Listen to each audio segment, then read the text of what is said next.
के लिए कोई साल नामांकन फीस जो है इस नर्सरी से लेकर के स्टैंडर्ड 9 तक के बच्चों का हम लोग मुफ्त कर दिए, इस क्षेत्र को देखते हुए। चूँकि डिमांड भी था पेरेंट्स के तरफ से कि नामांकन में कुछ रिबेट दिया जाए, तो हम लोग ऐसा रिबेट किए कि गार्जियन भी खुश हैं। तो पूरा नामांकन शुल्क जो है हम लोग माफ़ कर दिया है 50 बच्चे तक। 50 बच्चे का जैसे नामांकन हो जाएगा उसके बाद फिर नामांकन शुल्क लगेगा। तो अभी नामांकन शुल्क माफ़ है, बच्चे नामांकन करवा रहे हैं।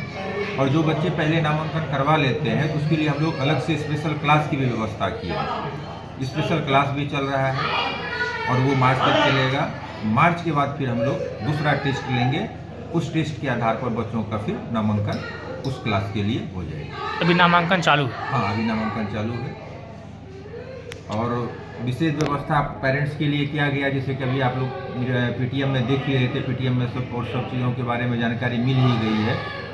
अब अगले सत्र से जो नई शिक्षा नीति के तहत हम लोग 5वां और 8वां दोनों में बोर्ड की भी व्यवस्था, बोर्ड एग्जाम भी ले रहे हैं। 5वां में भी बोर्ड हो जाएगा और स्टैंडर्ड 8th में भी बोर्ड हो जाएगा, ताकि बच्चे में पढ़ने के प्रति कुछ जिज्ञासा और बढ़े। क्या नाम हुआ आपका? मेरा नाम संजीव कुमार सिंह हुआ, मैं इस विद्यालय का। कि बच्चों को समय ना देना गार्जियन के लिए भी एक तरीके से जो है वो बच्चे के विकास में कहीं ना कहीं वो बाधा उत्पन्न होता है। निश्चित, बिल्कुल आपने सही कहा। और मैंने एक रूल बनाया है स्कूल में, आप स्कूल फी स्वयं लेकर के आओगे तभी फी जमा होगा, अन्यथा जमा नहीं होगा। मैंने कुछ ऐसे रूल इस स्कूल में लागू किया है जो कि मुझे नहीं लगता कि इंडिया में कहीं होगा। उसके पीछे मकसद मेरा ये है कि पेरेंट्स मंथ में एक बार आएंगे और उनके साथ मेरा डायरेक्ट मीटिंग होगा। एक मंथ का रिपोर्ट मेरे पास बच्चों का होता है, पढ़ाई से संबंधित, डिसिप्लिन से संबंधित, अब्सेंट कितना दिन कौन रहा, किस दिन कौन होमवर्क बनाया नहीं बनाया। और उस चीज़ को जब हम पेरेंट्स के सामने शेयर करते हैं और करते आए हैं, वैसे बच्चों में मैंने देखा कि काफ़ी इम्प्रूवमेंट हुआ है। बट दुर्भाग्य की बात है कि सभी पेरेंट्स आज भी अपने शौक के लिए जीते हैं, अपनी इच्छा को पूर्ति करने के लिए जीते हैं, अपने बच्चों के लिए नहीं जीते हैं। यह बहुत बड़ा दुर्भाग्य की बात है जी। इम्पोर्टेंट चीज़ होता है बच्चों के सर्वांगीण विकास के लिए, बच्चों के स्वास्थ्य के लिए, बच्चों की शिक्षा के लिए, बच्चों के संस्कार के लिए। पीटीएम एक लर्निंग स्कूल की तरह होता है पेरेंट्स के लिए। पेरेंट्स यदि पीटीएम में आएंगे तो वो उनको सीखने का कुछ अनुभव प्राप्त होता है।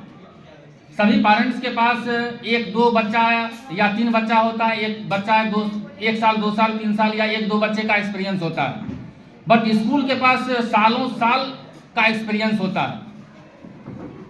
पीटीएम में आने से पेरेंट्स को सीखने को मिलता है कि हम बच्चों का केयर कैसे करें, घर पर बच्चों में संस्कार कैसे विकसित करें। पीटीएम में आने से स्कूल को पता चलता है कि स्कूल कहां पर क्या गलती कर रही है। पीटीएम में आने से बहुत सारे कमियों को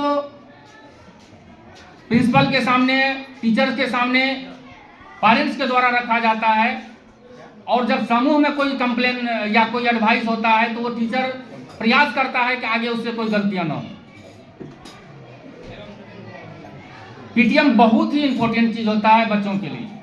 आपने एक बात कही कि मोबाइल बच्चों के भविष्य को बंटाधार करने में लगा है, कैसे इससे जो है निजात दिलाना चाहिए पेरेंट्स को? जो है पेरेंट्स भावुक हो जाते हैं बच्चों के प्यार में, और बच्चों को इतना ज़्यादा लगाव हो जाता है कि वो पढ़ने भी बैठता है, उसके पास मोबाइल नहीं भी होता है, फिर भी मोबाइल में जो उसने देखा, जो सुना, वही चीज़ उसके दिमाग में चलता रहता है और वह सेल्फ स्टडी 100% कंसंट्रेशन के साथ नहीं कर पाता।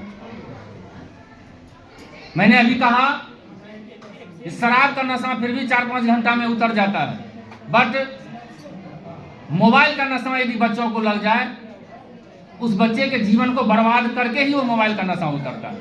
इसलिए आपने देखा होगा स्कूल कैंपस में भी मैंने लगाया है, श्रद्धेय अभिभावक कृपया बच्चों को मोबाइल से दूर रखें। इसके बावजूद मैंने कल रिपोर्ट तैयार किया, 98% बच्चा अभी भी मोबाइल यूज कर रहा है। मोबाइल से वह होमवर्क बना लेता है, वह सेल्फ स्टडी नहीं करना चाहता है, वह किताब को पढ़ना नहीं चाहता। पेरेंट्स का सहयोग नहीं मिल पाने के कारण हम बहुत अच्छा नहीं कर पा रहे। मैं पेरेंट्स मीटिंग में यह प्रॉमिस करना चाहूंगा, यदि पेरेंट्स का सहयोग मुझे मिले तो मैं बच्चों में वो टैलेंट भर दूंगा जिसकी कल्पना किसी ने न की हो।